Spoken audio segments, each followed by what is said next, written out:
Good afternoon, everybody. Welcome to track 3.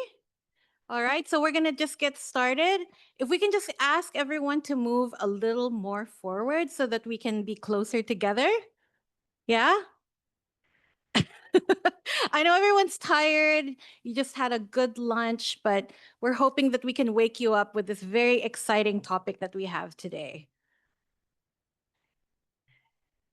Take the time to meet some new friends. You heard what Anna said this morning. As an introvert myself, I am also trying to ignore my natural impulses and make new friends, okay? All right, so welcome. I'm Erin Sinogba. I am the Project and Knowledge Management Lead of ADB's Regional Technical Assistance Project on promoting action on plastic pollution from source to sea in Asia and the Pacific. I'm also part of the secretariat behind the Circular Economy Forum. So it's really great to see all of these excited smiles and cool new people who are here to learn from one another and to share what experience we have in implementing projects and initiatives in our region. So as I said, this track is on digitalization of the plastics value chain. So today, as well as tomorrow morning, we're going to cover a series of topics focused on how digital technology solutions can be applied to enable a circular economy for plastics. So when we talk about digitalization, we're not just going to talk about specific applications or specific tools, but we're also going to look at a whole system approach, including the enabling environment, data governance strategies, looking at how we are implementing them in the system. We'll also hear recommendations for ensuring that we are successfully deploying these strategies. And we'll also share some case studies from here in Southeast Asia. Finally, we want to hear from you. So you'll notice that we have these tables here in the room. So we will have some breakout discussions and we will hear from you and hear your insights on how we can support and enable digitalization. All right, so this session today is focusing on developing digital roadmaps. In this session, we will introduce a few key concepts of digitalizing the plastic value chain to accelerate circularity. We'll also learn about digital transformation strategies, including a specialized digital maturity assessment tool and how we can use it to assess countries' readiness to deploy digital solutions. And then we'll also hear some practical guidance for developing digital roadmaps for the plastic value chain. Okay, so just to quickly go over again, rules of engagement. We expect everyone to here be present. Please keep your phones and your other gadgets on silent. We will have some links to do Q&A online, so you'll get the QR code for that very soon. And then when you're interacting one another, please do so with intent so that we can really have your full self here in our session today. And of course, have fun. This is obviously, kind of a big topic, but we want this to be fun for you also. Okay. And then again, I think by now you know where all the restrooms are. Don't bring any food or drinks here in the room. And then the snacks will be there again after the session later. Okay. Other reminders, we'll continue to have our knowledge products and other briefs outside. And if you want to post this on social media, here are the accounts and the hashtag. Okay. All right. And again, I want everybody to make sure that you explore the space. There are other vendors there on the front lobby where you came in this morning. Please do take the time to explore. The team that is going to be presenting today as well as tomorrow will also be there. So there are colleagues from Sureka and from DT Global. Please do stop by if you want to learn more about the work that they did for this project or anything else in the region. Okay. All right. And then finally, again, if you haven't already done so, you can download the event app to access all of the online conference features. Okay, so just a little bit to get the session started. I want to ask you all a question first. How many of you know what digitalization means? Show of hands. You don't count, Leru. Okay, I see one. Anyone else?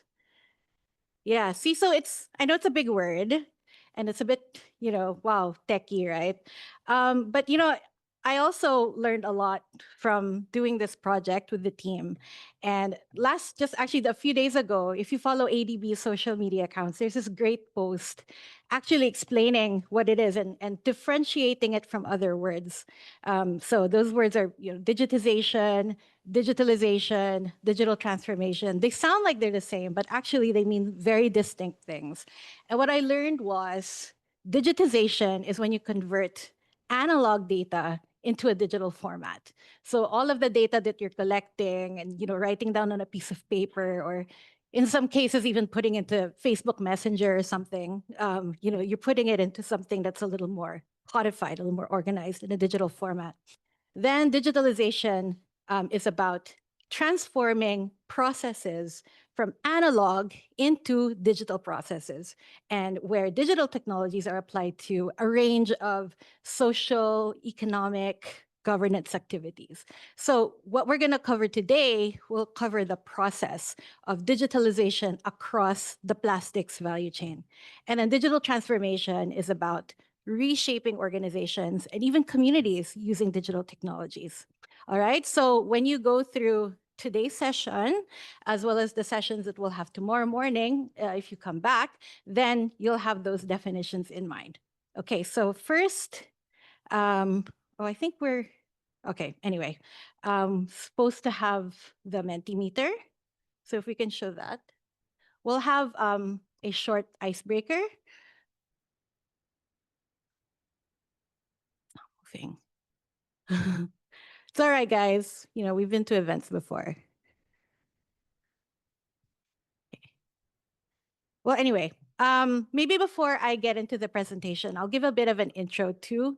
There you go. All right. So if you have your phones, please click on or you can take a photo of the QR code or go to menti.com and enter the code 37575161. Okay, so we're going to just use this time to get to know you a little bit better, and then we get a sense of where you are and where you're coming from before we begin the session. Okay? You done that? Right.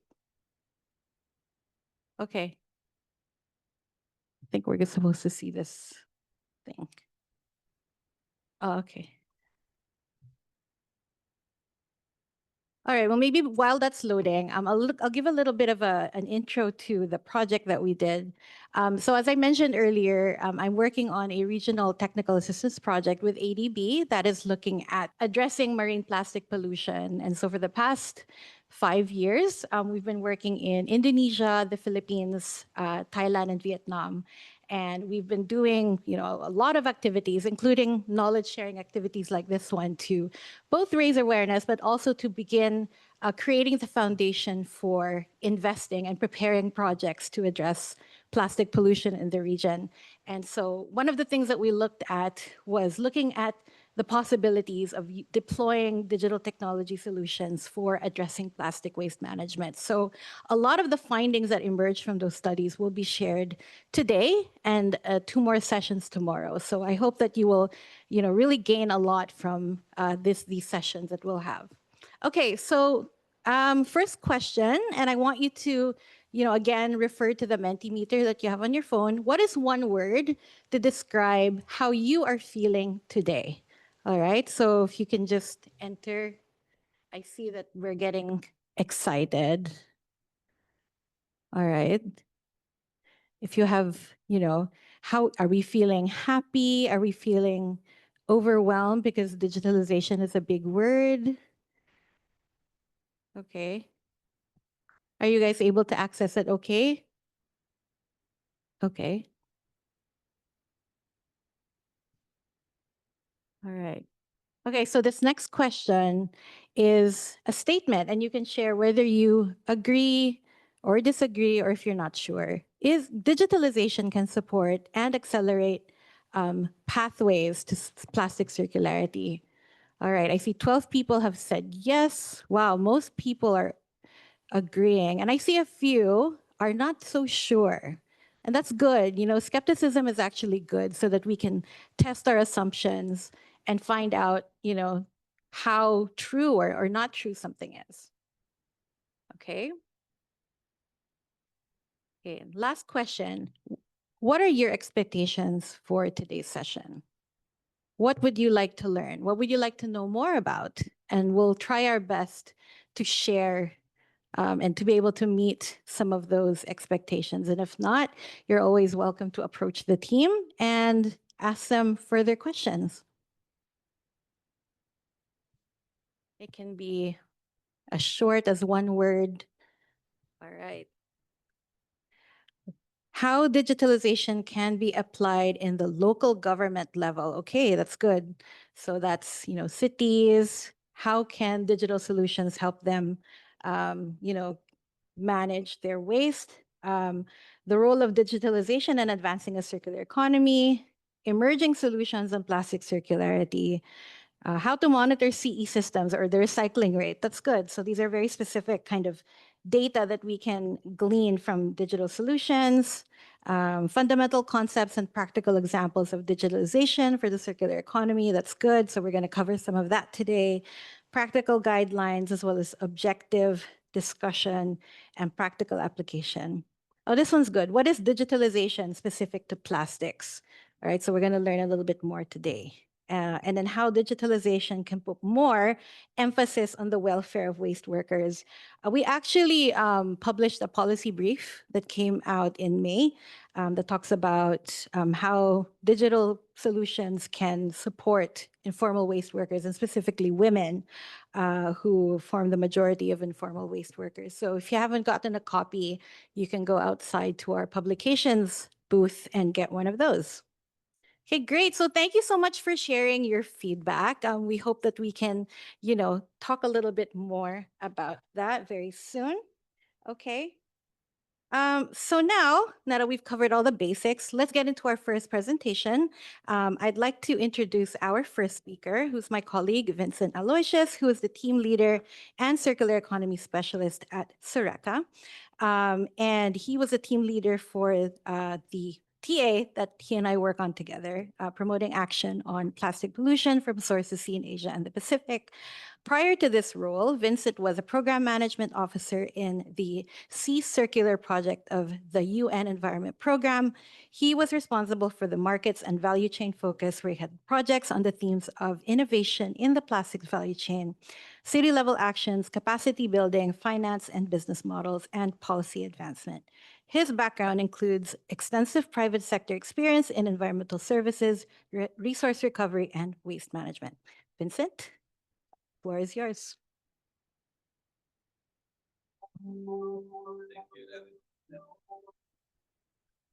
Thank you, Erin, for that introduction.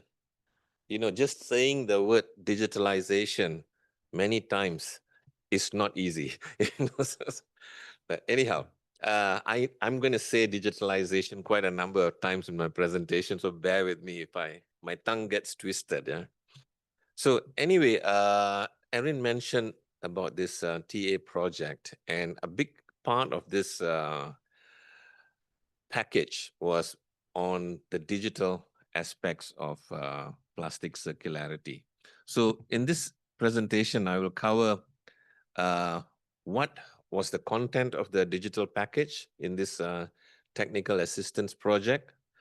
And this package was aimed at developing a roadmap focused on the plastic value chain to help accelerate circularity. So we were looking at how we can use digitalization to make that shift from help us not just to go from linear to circular, but also how can we speed it up? Yeah, that was the intention. So we were when we are talking about what are we saying when we are talking about digitalization of the plastic value chain? So we are looking at enabling conditions at two levels. One is the enabling factors around how we can embrace digitalization. But on another level, we are also looking at the plastic value chain itself. So we're looking at the physical and the financial supply chains. How can digitalization accelerate that? Uh, and the other aspects we look at is also on monitoring and reporting, because digitalization gives us a lot more clarity, traceability, and uh, also the ability to be a lot more transparent on where is plastic waste being generated, where are the leakages, where are the hotspots, and how we can prioritize our efforts, to address these issues.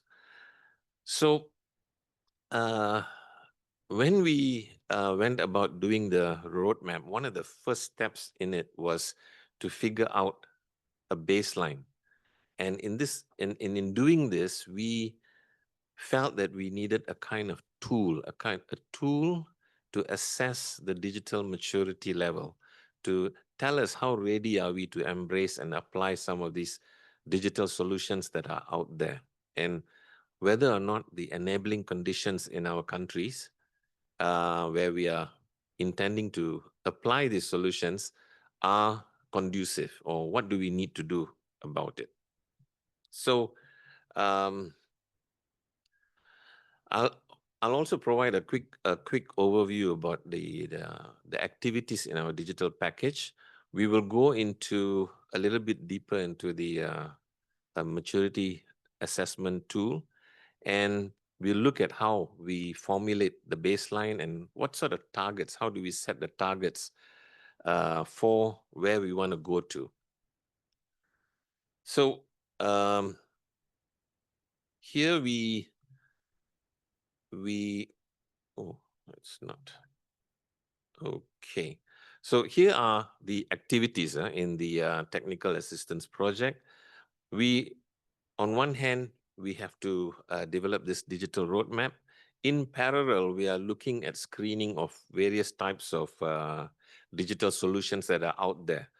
First at a global scale, and then we narrow down to what is applicable in our region, which we find that we could be suitable to be applied. And based on that, we also did some selection of these particular solutions, and we applied it as with some field testing.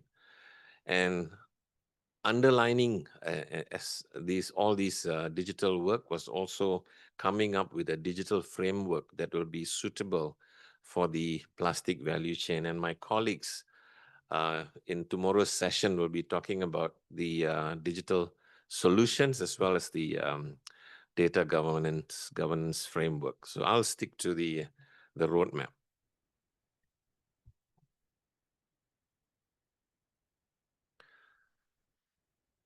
So the maturity assessment basically involves understanding the current digital landscape where we are operating.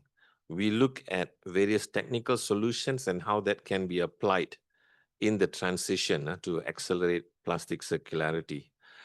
Now, we also take a broader look beyond the plastic value chain to understand how we can address some of these enabling factors. And we do all this also having in mind that we need to do this in an inclusive way, even thinking about gender-related factors, because as Erin said earlier, women play a key role in purchasing decisions in the household. They also play a key role in managing household waste. And not forgetting also, we depend a lot on the informal sector for collection of plastic waste and putting that back into circularity. So we really need to think about how we can engage these groups as well. And for the national level enablers, the components that we considered, we look at what's the level of digital literacy, what's the kind of skills level that are across the various stakeholders. So you can imagine, we got from tech entrepreneurs to, people in the informal sector. So it's a huge range. We also look at infrastructure and pricing for in the technology landscape. How much does it cost for somebody to be connected? So these are things that we need to think about when we are dealing with marginalized stakeholders as well. And then we also look at the conditions of governance and regulations, those aspects. And finally, also, one of the things when dealing with payments, with digital payment and finance supply chain, we need to consider cybersecurity issues. My colleague Leroux is an expert. He might be speaking more on that tomorrow. So when we go to the components in the plastic value chain, we look at monitoring and reporting. How can digitalization bring about more visibility and more so that it brings attention to this, and we can prioritize our efforts. We will look at supply chain, physical supply chain, the financial supply chain. What are the awareness and skills level, and also plastic pollution identification and monitoring. These components, they help to enable circularity, um, not just easing of the flow of materials and finance, but also can influence change behavior and help us in monitoring and prevention of plastic pollution. So when we try to figure out something so qualitative and we want to try to make that quantitative, we really need to look at how do we measure the those enablers and those components in the plastic value chain. How do we bring that together and try to quantify this? And the way we do this is by creating certain scenarios where we can say, look, uh, it can range from a beginner level right up to a pioneering level. And we did this exercise. We asked various stakeholders in the plastic value chain to respond to a number of these scenarios for each of these questions that we come up with that corresponds to the enabling factors, also the components in the value chain. And based on that, we come up with, we are able to rank,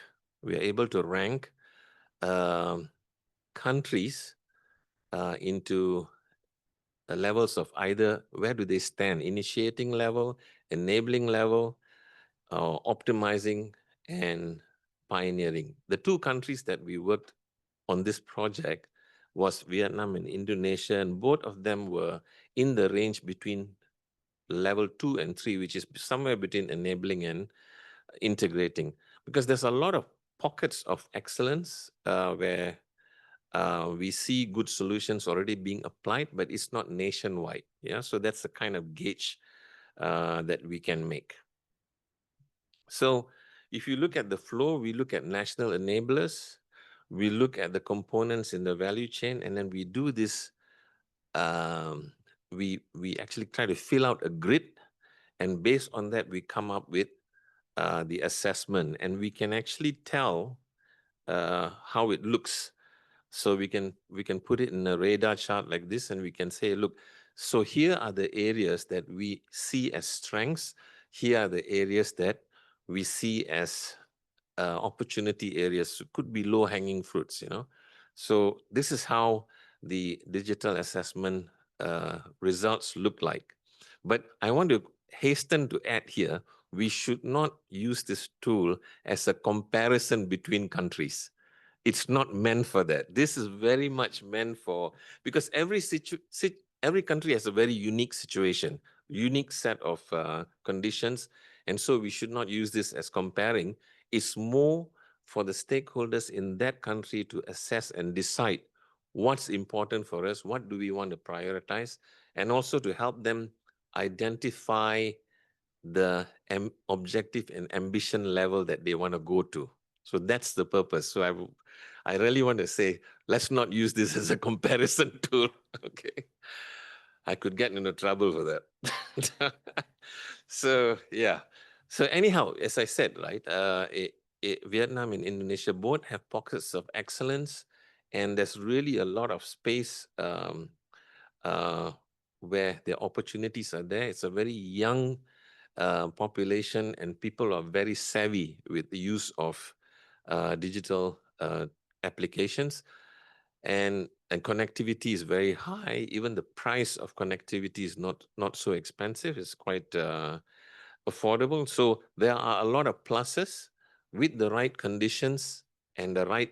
We also need fundamental things, like good waste management infrastructure. You can't just do this with digital solutions alone. Yeah. So if we take all that, then these things will be the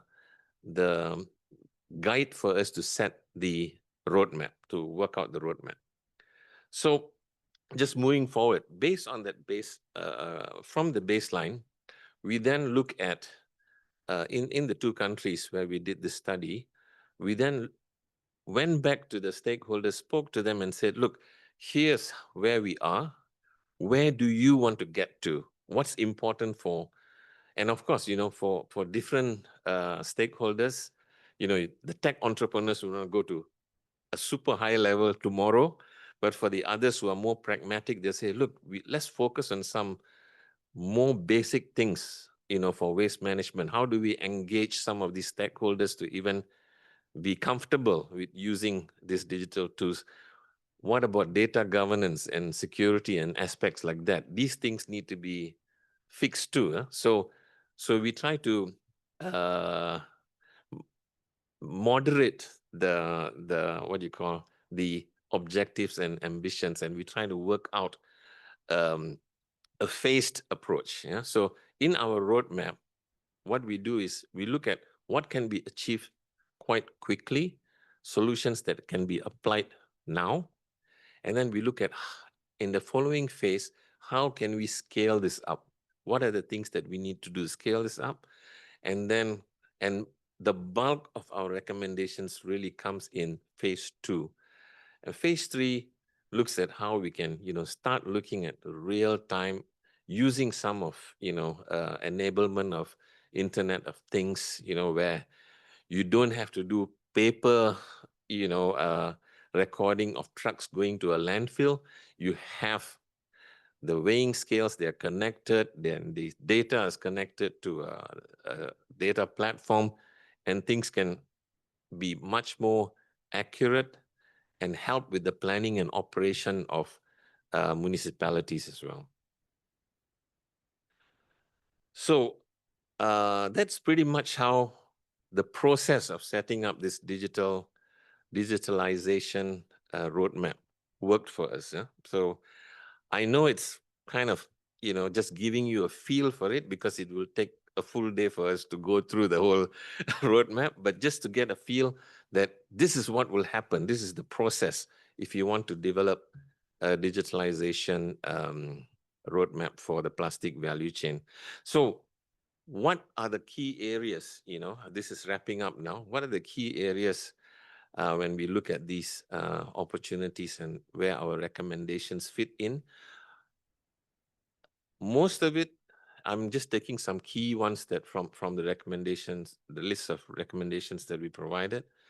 The physical supply chain part is something that is important for us. That's what we need to focus on. And this definitely means engaging the informal sector.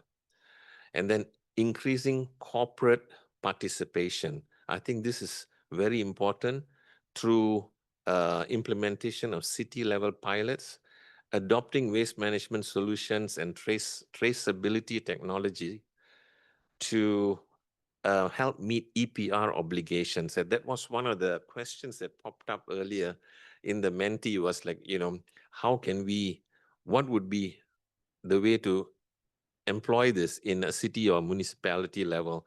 So especially in the Philippines, where there's EPR laws and people are now trying to ensure that, the oblige or organizations deal with this. So digitalization will help to make that more traceable.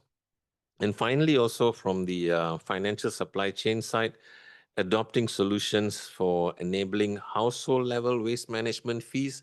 This is something that we found particularly wanting, in Indonesia and some of the smaller cities where we did our work on.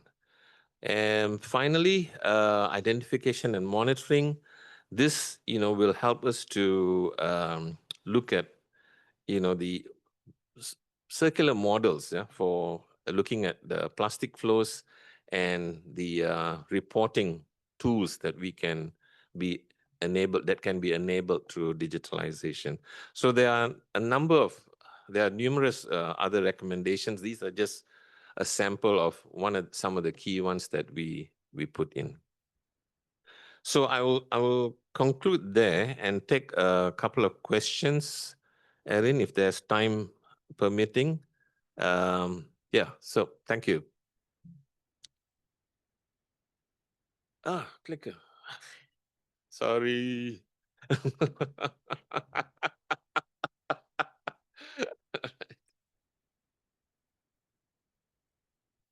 Okay, I'll just go ahead. All right. So that of you have taken that in. We're gonna, as you said, engagement will be online.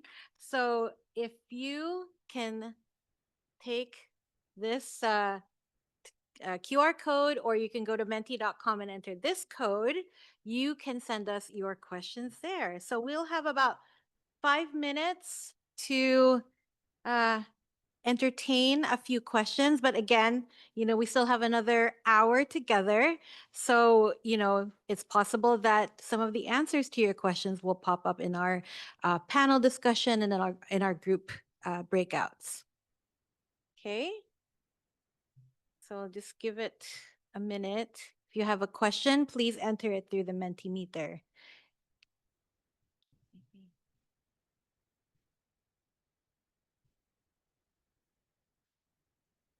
Maybe.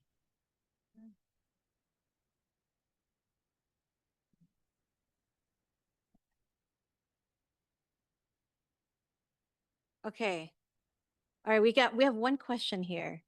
Could your digitalization platform be used in ISO 39020? It's a very specific question.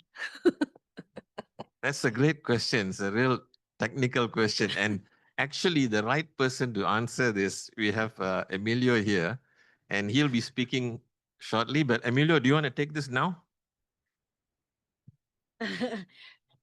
Could your digitalization platform be used in ISO 39020?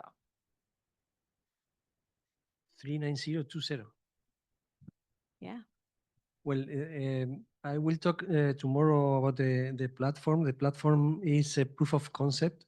So open data platforms in general can be used for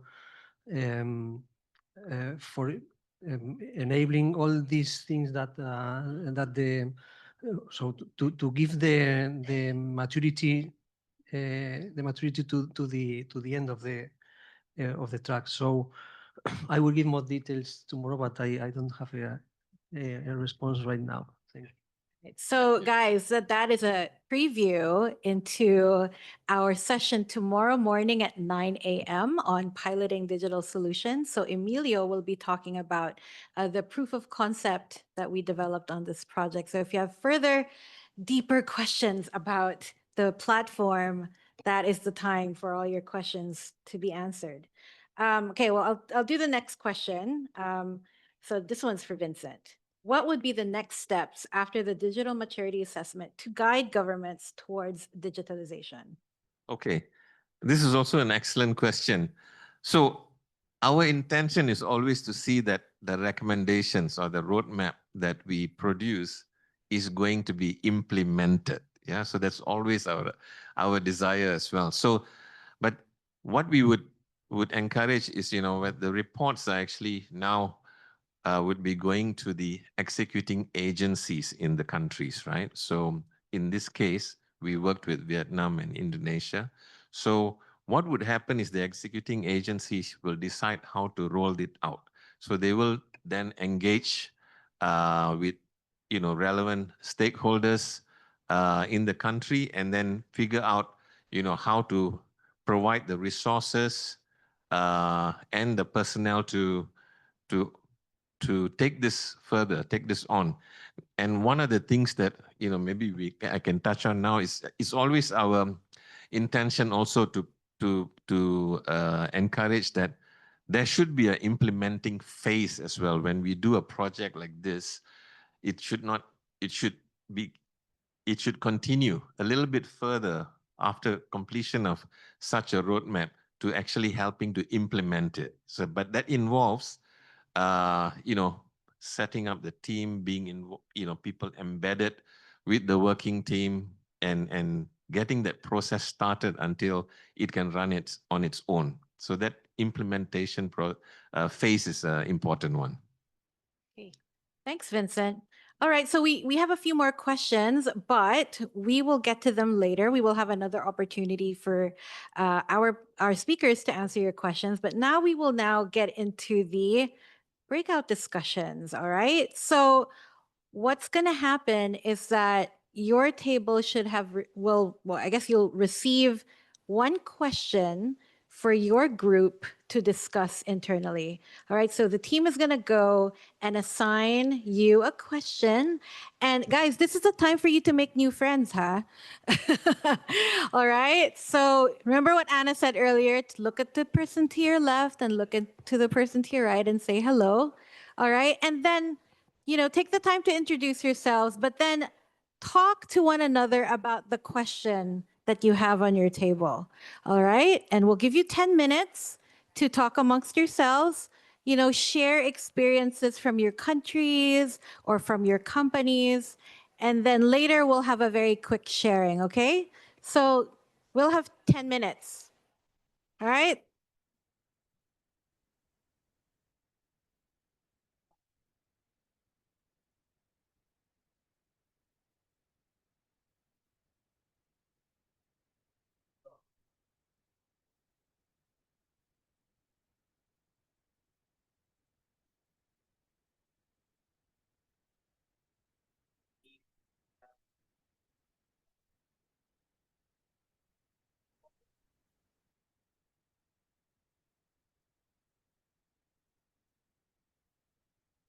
All right. Time's up. All right. Thank you so much for your active participation. Hi, everyone. Wrap up. Wow, excited. Guys. My God, they don't want to stop talking to each other. All right, guys. So I'm I love the enthusiasm. You guys are doing so great. Please use this energy to connect with one another after the session. You will have a lot of time after we close today. But for now, we want to hear from you and what you discussed in your group. Okay, so I want you all to assign hi, an ambassador. Okay. I'm gonna ask Engineer Eric to report just 2 sentences what your group talked about. We talked a lot eh. Oh. 'Di ba? So in 10 minutes, there's a lot. Hindi ko okay. This guy is a smart. I'm Globe. He's a smart guy. No. Fine. I'll share very quickly. I think when we talk about the informal sector, I think the first kind of actor that comes to mind is your informal waste pickers, right? So the first thing that we did is that we say, okay, what's everyone experience with working with the informal sector. For me, when it comes to plastic waste, it's with sari-sari store owners. And we know that sari-sari store owners are already going through a lot of digitalization. You have organizations like Happy Noi, you have organizations like Grocery, even Gcash that's helping them digitalize, right? But this is all focused on business purposes. How do you manage inventory? How do you manage purchases? The other thing that we also know is that the sari-sari stores are used as collection points for a lot of either they're city specific or maybe related to the private sector, like I don't know, Coca-Cola or whatever. We'll have a program with the sari-sari stores as collection points, right, for plastics. And so if they're already digitalizing for business purposes, how can we further? They're already there. How can we get them to integrate more digitalization, but this time for circular economy, for waste collection, and there's so much good information you can get from the point of sale, right? And that's my perspective. Thank you. Which we agree. Which we The end. Thank you so much for sharing. It sounds like you covered a lot of ground and a lot of real world experience now of working with the informal sector. So thanks so much. All right, let's go to the next group. Hello. All right, who wants to share? If you don't volunteer, I'm going to assign, huh? Oh, sir. Uh, so maybe we'll go with number two. What are the priority areas to begin the process of plastic value chain digitalization? This is the answer I shared. One thing we can look at would be to start with the informal sector, specifically the junk shops. So we have the EPR that requires large companies to monitor the volume of their plastic footprint. So that takes care of the generation side. But on the collection side, the data is a bit lacking. And we know that the junk shops would be a good source of data because a lot of the plastics are recovered through them. So as a priority area, maybe we could look at programs to implement digitalization for that sector. And our friends from the Manila LGU, they also talked about registering them under as a legitimate business in the LGU, and that could probably be a pathway to introduce digitalization programs to get data. Thank you. So it sounds like a 101, no, in terms of digitalization and getting them up to speed on these solutions. All right, thank you, sir. Next group. Do we have a volunteer or do I need to choose someone? Choose someone. All right, sir. I think Sir from Pasig. Because it's from Manila. And Ah, also okay. Pasig. Sure. Okay. Maybe Manila versus Pasig. I see it. Popular demand. Mr. Pasig, oh. Yes. Oh, yeah. It's okay. It's friendly here. It's fine. And I think for Pasig City and from the discussion of this group, we have identified like two pathways. No, one is like engaging the informal waste sector through the junk shops as well. And then since they have collaborated with some of the people in OEs and PROs linking to EPR, it kind of gave them a better and a help and assistance on digitalization. So I think partnerships with the local junk shops and then partnerships with private sector that is engaged in EPR. That's one. Second is the adoption through the Sari Sari stores as well, which is I think mentioned earlier. Are you guys from the same? Yeah, so there's Sari Sari store here. So I think there's two ways, but also we have identified that going through the the levels of governance, like just going through the barangay as well, because they're the one who's going to monitor the digitalization, will be an effective way on how we can engage engage the informal sector. That's all. Thank you. Thank you, ma'am. So I feel like a common theme is really the stakeholder engagement, no? Because even before you start deploying the digital solution or you digitalize, you have to really consult and engage with partners and also get them to be aware and have capacity. Thank you. All right, next group. You're voluntold. I was voluntold. Well, it took us a minute to decide which questions, but we chose the fourth question: How can municipalities apply digital solutions to improve plastic waste segregation and collection at the household level? So, for the digital solution has to be tailor fit because we have different type of municipalities. Like we have the first class, and then the rural ones, the local, the coastal municipalities. Now, so it has to be tailor fit, but also have to be supported by the interlegal local government. That has to be endorsed at the so that there will be a support by the at the household level, no, the locals of the municipalities. Uh, I don't know if there's something. Yeah, that's Thank you, sir. So again, with the engagement, no, at the local government level. All right. Last two tables. Who wants to volunteer? Otherwise, I will assign you, ma'am. Her? Okay. Ma'am. You've been voluntold. Just miss ka pa, go ahead. Been voluntold. I'm so sorry. Wait. So most of the what we've talked about were already shared by the other groups, but for us, specifically number three, so areas of support in cap building will be required to realize. So there's some sort of like realization to actually participate in the digitalization. So most of us, well, at least three in this table are working with local government units. So one is on the Coca-Cola Foundation, and I'm with the Green LGU's Green Local Government Units project of the United Nations Development Program that is funded by the European Union. So, in terms of digitalization, it's actually one of our main areas of support. Um, Anchoring on the extended producer's responsibility. And one of our realization is that digitalization, yes, you mentioned about it being overwhelming and all, and the LGUs are also seeing it as an investment. So if one of an area of support to capacitate them to actually realize the importance of digitalization is to show that there's actually value in participating in it. And one of the ways is, yes, the other groups have mentioned about working with private sector. I think specifically with obligated enterprises, PROs, for the EPR implementation.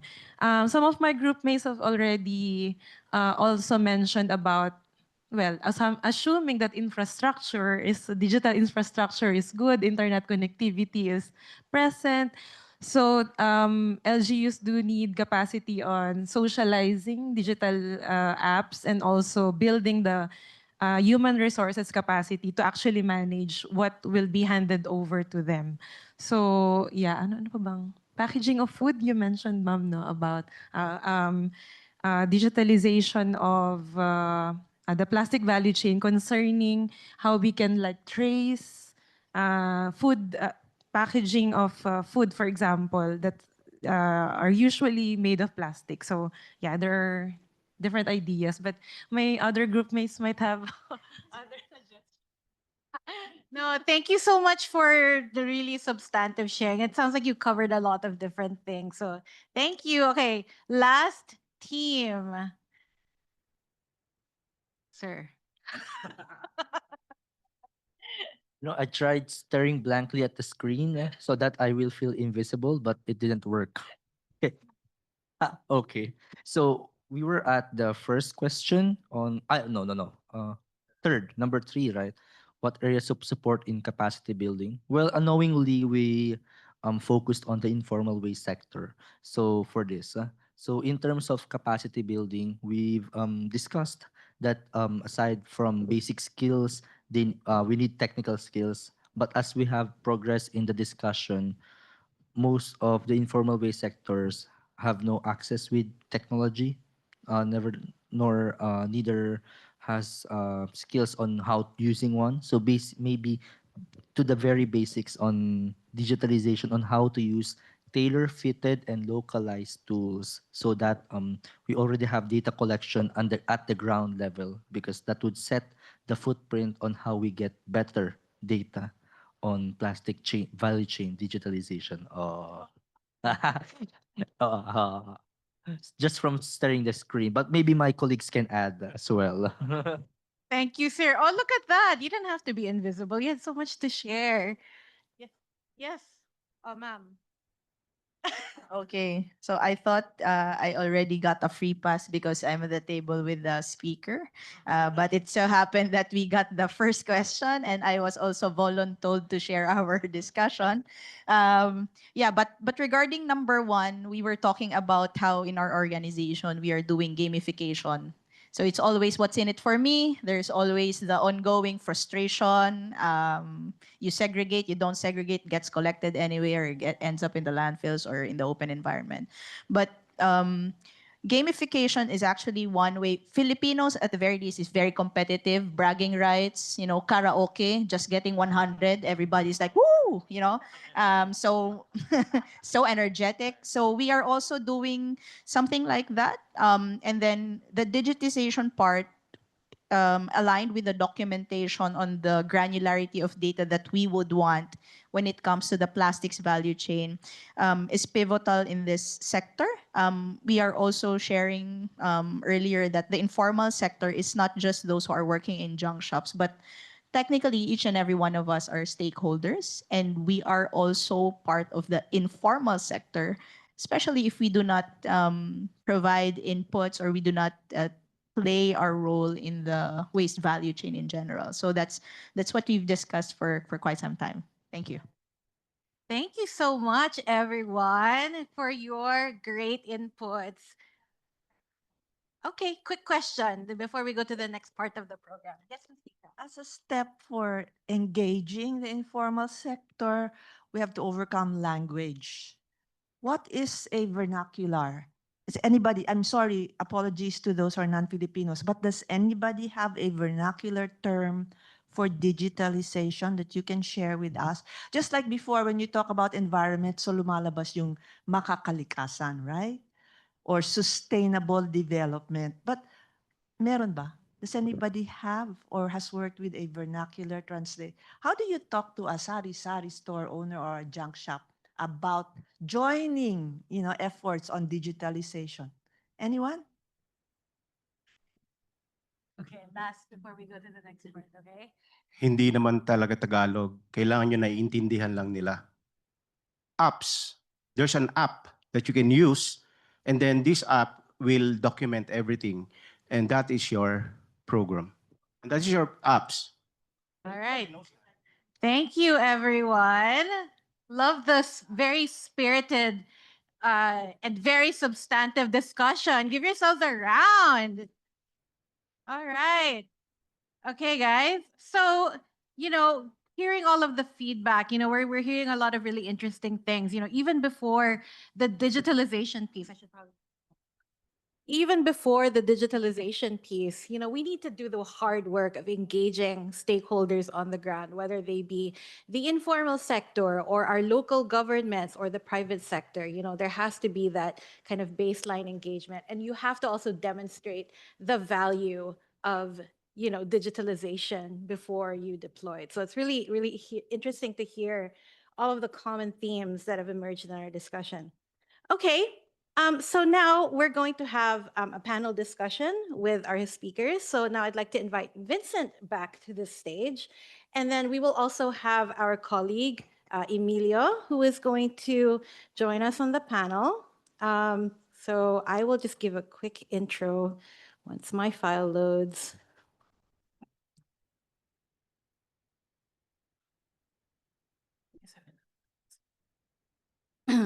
All right, so you guys are so far away. All right, so you all have already met Vincent. No, it's okay. And then we have Emilia Lopez Cano here with us on the panel. Is also part of our team working on the digital solutions package. So Emilia holds a PhD from Rey Juan Carlos University, a master's degree in decision systems engineering from Rey Juan Carlos University, a bachelor's degree in applied statistics, and a diploma in statistics from Complutense University of Madrid. That's a lot of degrees. He's an associate professor at Rey Juan Carlos University, where he joined the High Performance Research Group in Data Science Fundamentals and Applications in 2020. Previously, he was a professor and researcher at the University of Castilla-La Mancha since 2010, and a statistician and computer scientist in private sector companies for 14 years. So I have a very esteemed set of speakers with me here, and I'm just here sort of basking in their light.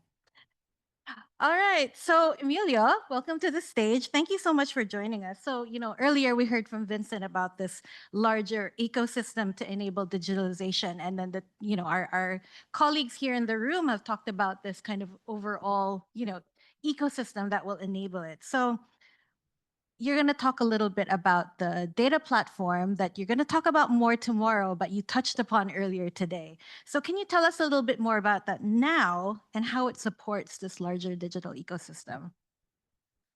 Thank you for the Yeah. Thank you for the introduction, Erin.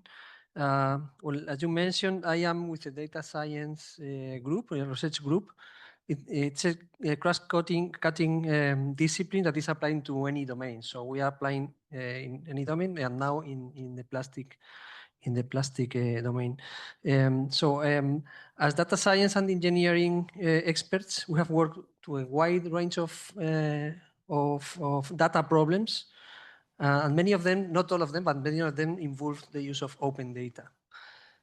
So I would say that regarding open data platforms, it is as important, at least our experience as users, as our knowledge in data science and engineering. So we will platforms for data analysis and visualization. And some of these platforms make use of open data. So we suffer when they are not appropriate. So we can advise how to build these open data platforms from our experience and from our knowledge both. So a well-designed open data platform can, answering your question, can support the digital ecosystems in several ways. It provides support for decision making, so to make decisions based on data and evidence, as we say in science. Transparency, it's very important. Flexibility, and importantly, scalability. So if we have data platforms, we can go, as I said before, to the highest maturity level using this data platform. So we combine our experience on this data science and engineering with the experience as users to have sound open data platforms. And as I said, I think these three things, transparency, flexibility, and scalability.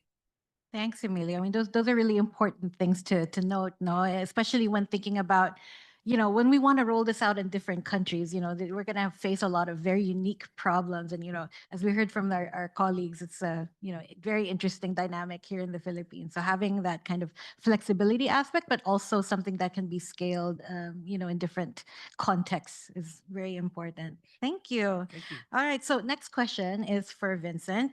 So going back to your presentation earlier to the maturity assessment, it really seems like the digitalization journey, the digital roadmap journey is very long and very, lots of steps to be taken. If countries or if organizations want to go on that journey, where should they even begin? Yeah, I was, reflecting on what I presented earlier and then listening to the discussions and some of the responses from each table. I think they hit something on the nail, which is, I think the first point of the starting point is engagement of the relevant stakeholders. I think by engaging with the relevant stakeholders, and here I mean, from policymakers to the industry players, people who represent the waste management or informal sector as well as the formal sector. I think that's a good starting point, and the activity that needs to happen of course I'm selling this baseline thing, right? Is the activity that needs to happen is to conduct this baseline, do a thorough assessment of the landscape, the digital landscape, and a thorough assessment of the plastic value chain in the market. And from that, I think you will be able to identify, what are the areas that we are doing well and maybe we can build on, and what are the areas there might be gaps.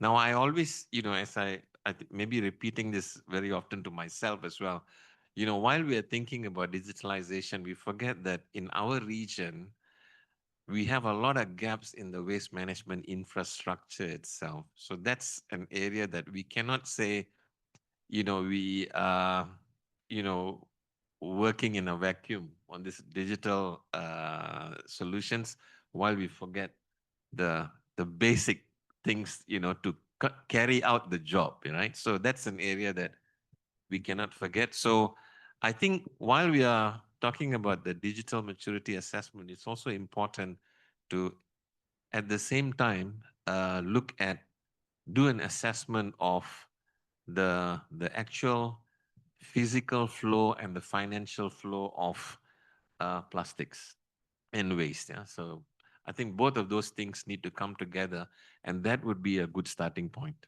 Yeah. Thanks, Vincent. And you touched upon a very important point here in, you know, leapfrogging to this whole digitalization process, right? Without thinking about what are the needs now that we haven't answered yet. So, that brings me to my next question for Emilio. Since we're talking about this data platform, could you tell us a little more about the trade-offs between implementing these more complex open data platforms versus using something a little simpler, uses a little less bandwidth, simpler web solutions for countries that are just beginning their digital transformation journey?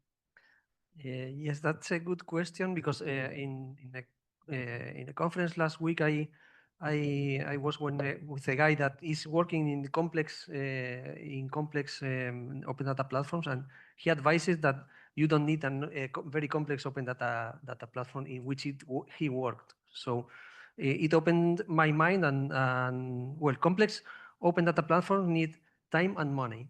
So this should be the objective to have a really good open data platform. But any organization of public body, not even countries, even municipalities or any other public body, can start publishing their data in a static website in order to not to delay the publication. So we can start sharing data right now without waiting to a large platform. So this also serves as a learning step because while you are building small things, you learn how to do big things. But one important thing here is that this must be done with quality. It's not enough to publish a PDF or publish an Excel file with 2,000 sheets. I mean, we see things that they try to be open data, but this is not open data. It's just data shared in a server. So, the important thing is to make the data easy to get and reuse. This is a key word in open data. You need to foster the reuse of the data. So with quality, what mean with quality in the data? We can stick to the FAIR principles. So there are an acronym FAIR, F-A-I-R, and we can share data just in a server with links to CSV files or any machine understandable format. And FAIR is findability, accessibility, interoperability. This is the more complex question, but we need to try to get that, and reusability. So this is the important thing. So well, we work with many and the last thing I want to see here is that we work when we see open data, we think about open culture, and we always work with open source. So we use and we foster to use open source tools instead of commercial tools. Thank you. I mean, that's really an important point, is that we don't have to actually start right away with complex. We can start with something simple that is appropriate for our context, but we should still hold on to those core principles, good quality, and a lot of other things that to make sure that the data that we have has, integrity and is actually usable. So thanks for sharing that. Back to you, Vincent. So earlier you touched upon an important thing, which is that we talk about the digital solutions, but the core of the problem is still the plastic pollution problem, right? Which is the problem that we want to address here. And unfortunately, in many countries in our region, plastic waste continues to grow, and recycling rates don't seem to be increasing quickly enough to meet the need that we have. So when we talk about digital solutions, what can they actually do to address recycling rates and accelerate the transition to a circular economy? Okay, so there's two parts to two parts to this question that I want to address. The first thing is the fact that digital solutions, they provide transparency and they provide traceability. So with these two things, these are powerful tools that can support policy instruments and market-based instruments. So I don't think just looking at the ability to have transparency and traceability is sufficient. We also need the force of um, regulatory tools to say, for example, if it's related to EPR. So if that regulations are there, in order to um, whole oblige enterprises to carry out their obligations. So that's where the traceability and the transparency part comes really strong. And if you have that in place, then we can ramp up the collection and recycling level. Now, there are other instruments, right? It's not just EPR, but also you could have regulations that state you need a minimum level of recycled material in new packaging, for example, and this could include food standard packaging. So these sort of things can actually, enforce and give some stability for investments, for capacity to process this sort of materials. And actually, many a times we hear when you're dealing with plastics is people talking about the fact that they don't have, a sustainable source, good quality source, because there's also no demand. So we need to balance and create the demand side as well if we want to ramp up um, the recycling collection and recycling levels. So I would say both things go hand in hand, but the digital part, brings accountability and visibility, and people will have to act. Thanks, Vincent. So, in addition to the digital ecosystem, we also just have to improve the ecosystem around how we manage waste, right? So it's really like a complementary approach, and digital solutions are really meant to help us to monitor and to track and make sure that we have the correct data in terms of the amount that we're generating, the waste that we're collecting, and recycling through the system. All right, thank you. So last round of questions is more on lessons learned, right? So Emilio, you've worked with Spanish institutions. You mentioned your experience working before. What are some of the key factors that contributed to successful stakeholder buy-in and sustained usage of these platforms? Well, there could be a lot of things, but I summarized, or I would take just two main principal features that are most valuable for policymakers. The first one is visualization. Visualization is like a word that everyone wants: dashboards, visualizations, more interactive. So this is one thing that policymakers first expects and values. So this looks like the era of dashboards nowadays. Everybody's publishing dashboards, and good visualizations are a must. So here I would say the same as with the data about the quality.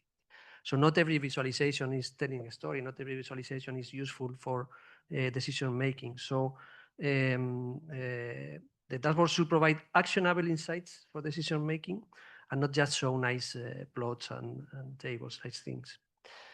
So I could talk about visualization for hours, but because it's my passion and we build dashboard and within frameworks, within platforms, and but let's stick to that. This is valuable and we need good visualizations. The other feature is timeliness. So it is useless to have data from 2023. And I know it's difficult to have this that data from, I work, for example, with data with UN tourism, and it's we have data, latest data is 2023. I guess that in plastics, in some data, we can have the same delay. So it's difficult, I know, but then we need new tools for nowcasting or apply data science tools, predictions, artificial intelligence, whatever, to have timeliness data. And this will result in dashboard or whatever, but we need and quality data also. Data must be ready when it is useful to make decisions, not just look at the past, which can be interesting, but it is more interesting to have actual data. And the last message is that open data platforms help to make this possible, because for this scalability, transparency, etc., if we have the platform, we can have at least update it quickly, and then we can work on on having more reliable and actualized data. Thanks, Emilio. That's very important, especially in many places in Asia. That regular collection of data isn't always happening. So the timeliness issue actually becomes really critical here, because how can you make proper decisions if your data's from 5 years ago, 2 years ago? So it's good that you brought that up. All right, last question for Vincent. What were the key lessons and insights from implementing the activities under this project? That's really useful for me too. Okay, this TA project, was quite huge and quite lengthy as well. There are two learnings for me, reflecting on the past 2 years that I've been on the project.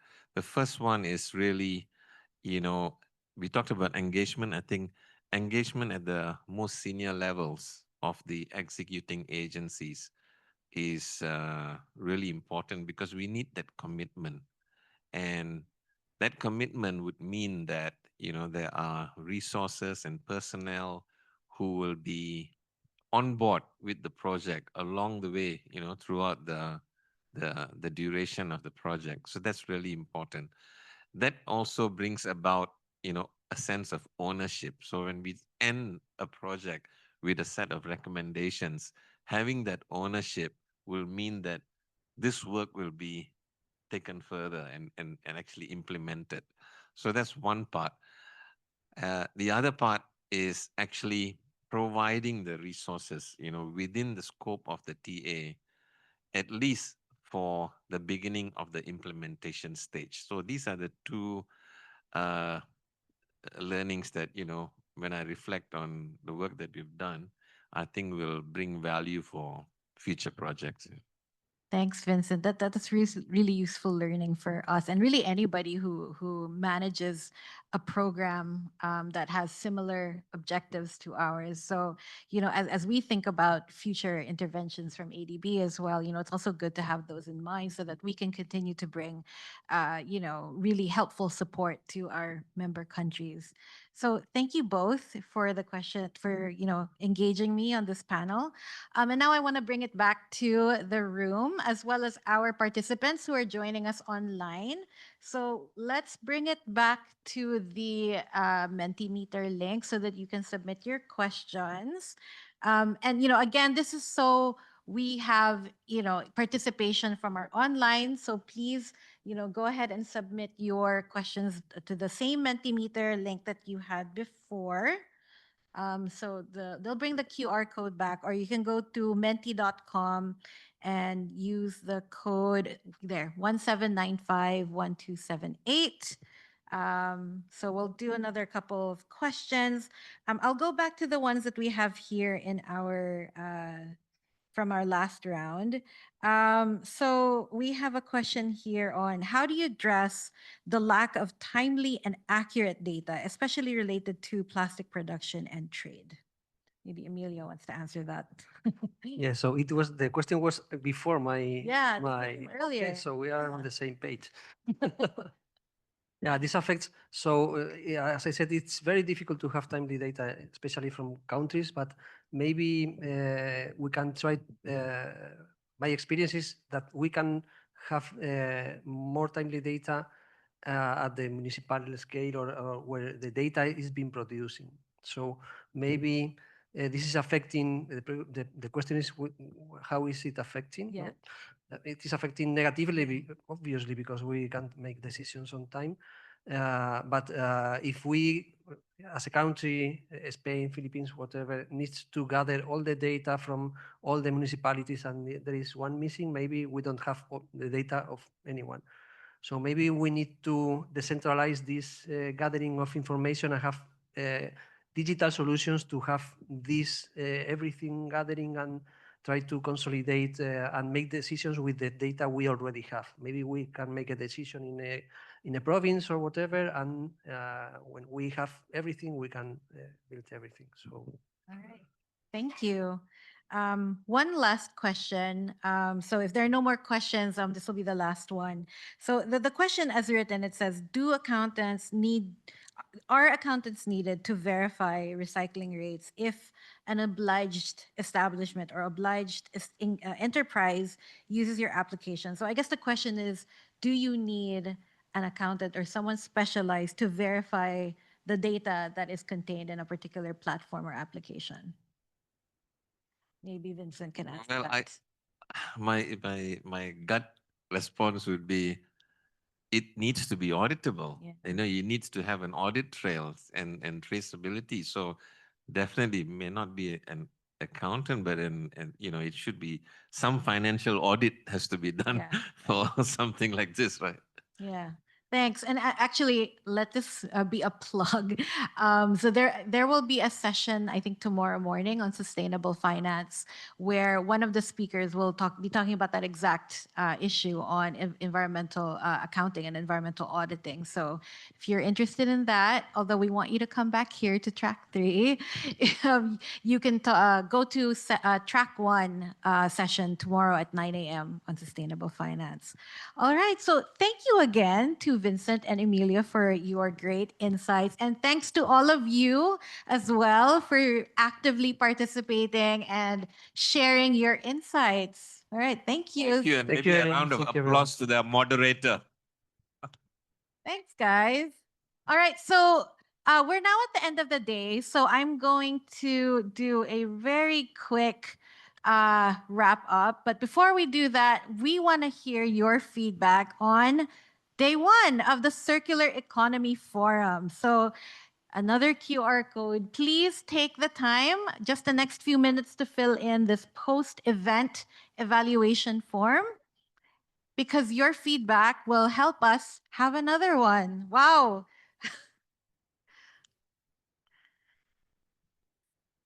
All right.